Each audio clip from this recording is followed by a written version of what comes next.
Now that we've got our baseboard built, we can actually lay some track, but what are we going to use underneath the track? And more importantly, can we get the first train running by the end of this video? Let's find out.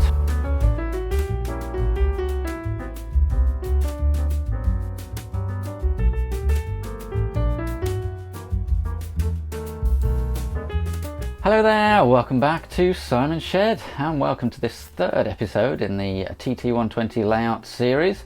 Yes, we're about to start laying the track and went to B&Q to get my usual trademark 3mm grey foam. It's actually wooden floor underlay and comes in a big rectangular pack that you sort of fold out into a sheet, and they don't sell it anymore. It's completely vanished. So in a bit of a quandary, I looked at the other options and there was a very cheap roll of white foam which looked like it was already disintegrating, to be honest. So I didn't go for that. I decided to try the premium floor underlay. It's a little bit more brittle than the foam sheets that I used to use, but we'll give it a go. I know a lot of people just use cork, but yeah, I prefer the sort of more sound deadening properties of foam. So we'll give that a try, and of course we've got the track, we've got to wire, connect dropper wires to that, get it all glued down, connect the points up, we've got to do the wiring underneath, and if we do manage to get all of that done, it's going to be a bit of a challenge, but we will then test the first train running on the new TT120 layout. Better get started. So here we are back at the baseboard. We've got our PVA and the foam premium underlay Vitrex. As I say, it's not like a soft foam like the previous one I used to use all the time. It's quite brittle. As you can see, it sort of snaps off, but feels pretty strong, pretty solid, so we'll give it a go. Plenty of Gorilla Glue left from last time. I did add a little bit of water just to top it up and water it down a little bit. And yeah, pretty simple really. Just put some glue on, spread it out with your best kitchen implements. Don't worry, I did wash it afterwards before we cooked the bacon sarnies.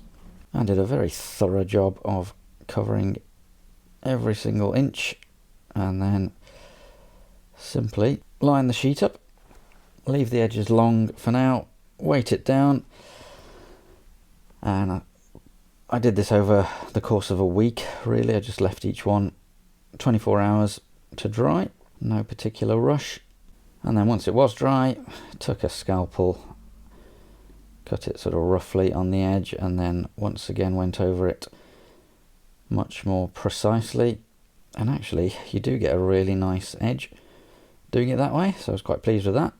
So I continued on spreading out the glue and putting on the foam panels, as I say, over the course of probably a week, until I got to the final one, and once that was dried and cut, then the whole board looked like this. So with that done, it's time to put a bus wire underneath the layout. For this I'm using 16 times 0.2 wire, which just means it's 16 strands and they are 0.2 millimeters each. Pretty standard stuff for a bus wire. This is quite freely available, and I'm sure your local model shop will have this or something very similar. This just happens to be a large reel that I bought years and years ago for the previous layout, and I have lots left, so I'm just going to carry on using that. And a bus wire is simply a wire that goes from the controller along underneath the layout, connects to the dropper wires, which we'll see later. So it's just a pair of wires to carry the power underneath the baseboard to where we need it. We don't need to connect it back in a loop, you just have one run, otherwise it can confuse the DCC signals. So yeah, that's the bus wire. I'll leave it loose for now and tidy it up later, but yeah, it's as simple as that. So for the dropper wires, we are going to wire them to the track. So we've got our track cutters, Zuron track cutters, and we've got our track, and we've got 7 by 0.2 wire for the dropper wires, Again, pretty standard stuff for a model railway. Slightly thinner wire. We've got our car's speedy solder, which is very, very good. Low power soldering iron, and we've got some liquid flux. Car's green flux. And to connect the dropper wires, we're going to use these tap connectors, which clip onto the bus wire, and you plug those spade connectors into the tap connector. I'll show you all this very shortly. And that's just to help with squashing the wires into the connectors, which you'll see shortly. So I made a little bit of space on the underside of the track to connect the dropper wires, and the aim was very much to try and make it so that you couldn't tell from above. So I'm not cutting out sleepers, I'm just trying to cut the minimum amount off the underside of the rails as possible. And the track cutters are great for this. I'm not actually touching the metal or squeezing them hard enough to even mark the metal. They're just very sharp and they cut the plastic very easily, and you can sort of feel when it touches the rails. So I managed to end up with that, which once I'd bent that slightly crooked end of the sleeper back into place, I was quite pleased with that. You can't really tell from above, and it's only a small amount of plastic removed. So using a bit of wire as effectively a paintbrush, I brushed a bit of liquid flux onto the rails. And yes, I am daring to solder on camera once again. Hopefully the comments will be slightly more favourable than last time, when I did a very quick job just to test something. But this time, for the layout, I am doing it properly, which means tinning the rails. So liquid flux first, and then a tiny bit of solder onto the rails, the underside of the rails. Cut some dropper wires ready and strip those and sort of bend them in a 90-degree angle. A little bit of flux on the end of the wire, and we are going to tin the wires as well. So just a tiny bit of solder onto the end of the wires, and then a tiny bit more solder on the end of the iron, and yeah, just touch it onto the underside of the rail.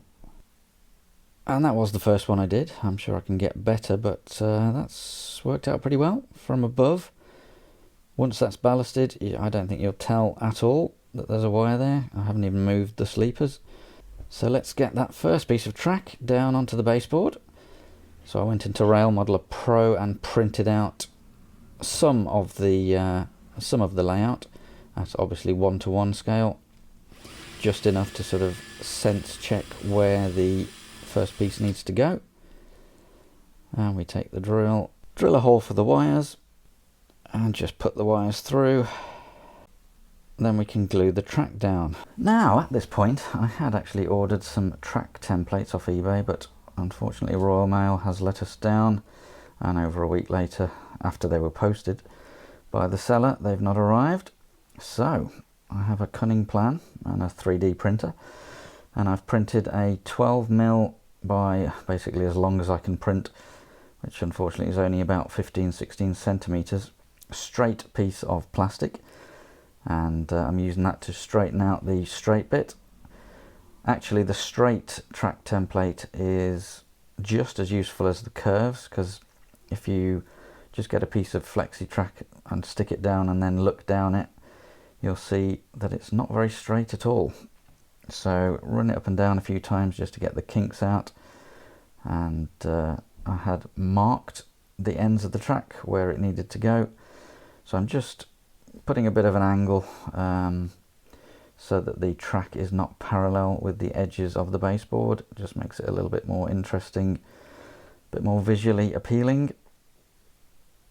Get the Gorilla Glue out again and get stuck in with your fingers and spread that out. You don't need much at all. We are going to ballast this and put glue over the ballast, so that will really hold it down firmly. This is just to keep it in place while I'm sort of fixing the curved track to either end of this. Very simple, you don't need much glue. Get the glue off your hands and then weigh it down and leave it to dry. So once that's glued down, we can strip a bit of wire from the dropper wires. I actually folded this back, sort of folded it over on itself once, put the spade connector on, give it a good squish with the pliers, make sure it's not going to go anywhere, and then we get the tap connectors. You can see how they sort of grip the wire, and once you squeeze them they cut through the plastic and make an electrical connection. I do give them a little squeeze with the pliers just to make sure. I've used dozens and dozens of these on the other layout, so I know they work well and they last very well too. Not had any problems so far in 7-8 years, so very confident that these are going to work, and they're very simple to install. So we need to connect the end of the bus wire to our controller, and to do so I found these clips on Amazon. I'll put a link in the description. They are way over engineered for what we need. They're actually water resistant, but it was the only sort of they look really good, and it was the only one where you could buy 5 pairs rather than 500. So yeah, they look more than up to the job.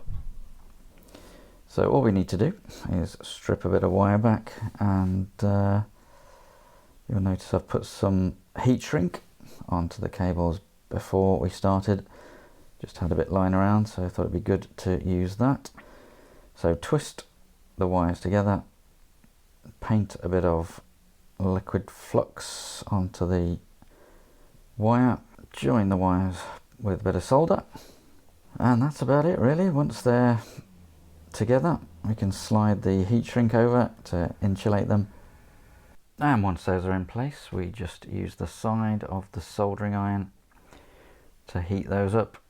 These are a bit large, to be honest, but eventually they did shrink down enough to grip onto the wire, and ended up with a nice neat job. Of course now we need to, that's the socket, but we need to put the plug onto the DC controller, and whatever I end up using for the DCC controller I'll do the same with that too, so I can easily swap them over. Now a little bit of time has passed, and guess what, we're still waiting for track templates. So I've done everything I can, which is basically put all of the dropper wires on all of those track pieces that you see, and printed out a bit more of the track template and got everything ready to go.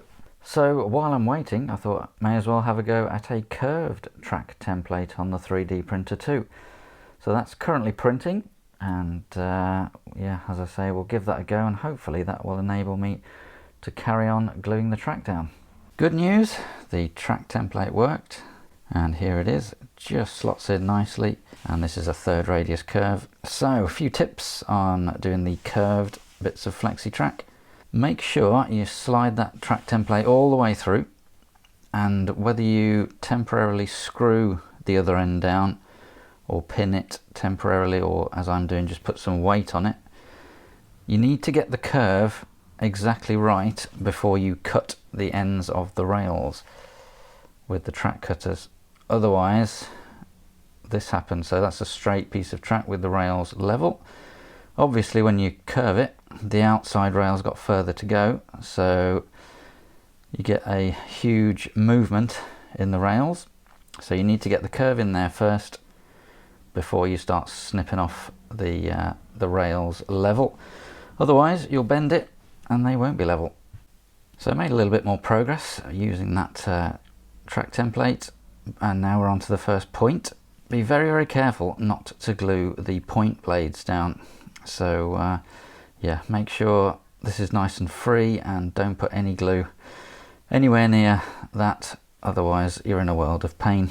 Now with these Unifrog points from Peco, I believe that you can put metal rail joiners on all 4 tracks at the end. With the N gauge ones that I use, the Electro Frog, and I suppose this applies to any Electro Frog point, you need to put, for DCC, you need to put insulated plastic rail joiners in the V, but there is a sort of separation and insulation, so I don't think we need to do that for the Peco Unifrog points.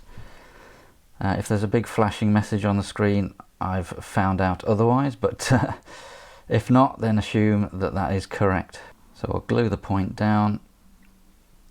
We've got the hole drilled already underneath for the frog wire, just in case we need that. And not getting any glue anywhere near the blades. So we'll weight that down and we'll carry on with the rest of the loop. Getting there. And a little while later we have finished the loop. The glue is now dry and hooray, the point blades still move, which is brilliant. So that's the whole loop done. Time is ticking on, so I think we'll leave the track laying there for now, and I'll just give you a look at the underside of the board. I just carried on in exactly the same way as you saw me do the first connection, and I've now used these little clips. You just peel off the backing and stick them on. I found those on Amazon, so I'll put a link in the description. And yeah, just connected all the dropper wires up, neatened the whole bus wire up with cable clips. Yeah, looks good. So shall we try and run a train? We're all set up. Got some coaches on the track and William Whitelaw. We've got our controller plugged in, ready to go. I've not tried it yet. It's not shorted out, so that's a good sign. Let's give it some juice. Hey, here we go.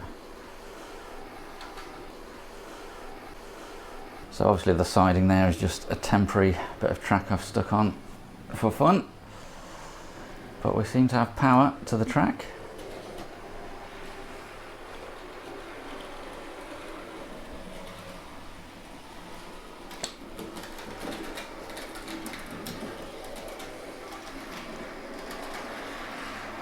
All the way around. I'd definitely say this foam is not as quiet as my usual foam, which is a shame, but it's not too bad.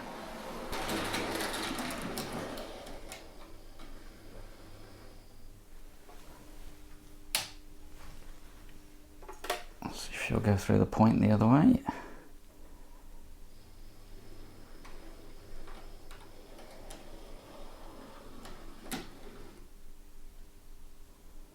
Oh. No, stopped. That was interesting. Obviously the siding is unpowered, so maybe it's something to do with that. But we'll have to see. Does seem to have coupled up though.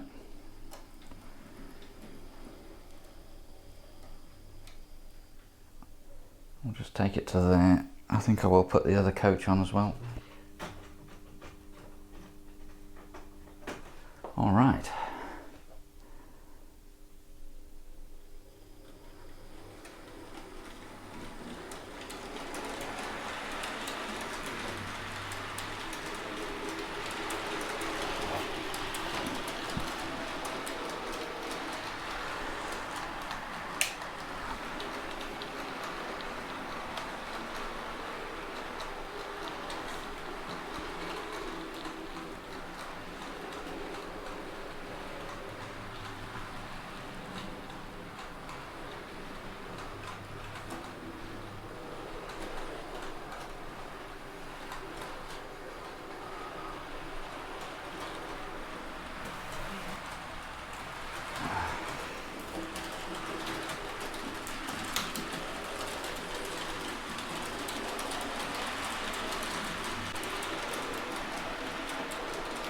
All seems to be working. We'll build it up to full speed and give it a real good test of the track work.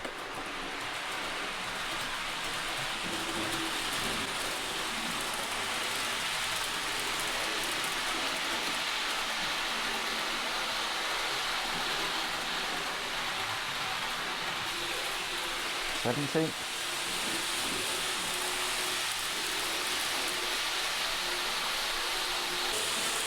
90. And 100.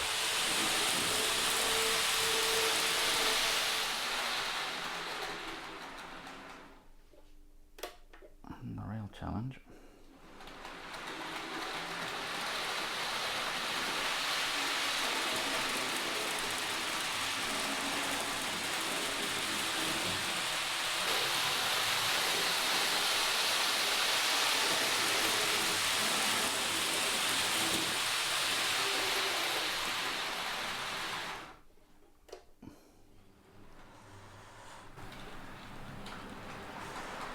I know that looks a bit crazy, but if there are any problems with the track work, I really want to find them now. So it is actually quite useful to do things like that and give it a good test in the most extreme circumstances you can. So we didn't get all of the track laid. I do need to talk about the changes to the track plan, because there was a lot of ideas and debate about that, and I did keep tweaking the track plan, so it has changed a little bit, but that mostly relates to these sort of sidings and the shunting potential in the middle. So yeah, we'll talk about that next time, because this I want to keep this video short and sweet, but we did at least get our first train running on the new TT120 layout. So I hope you enjoyed that. Once I've finished playing trains, I'll carry on laying the rest of the track, and I'll see you next time.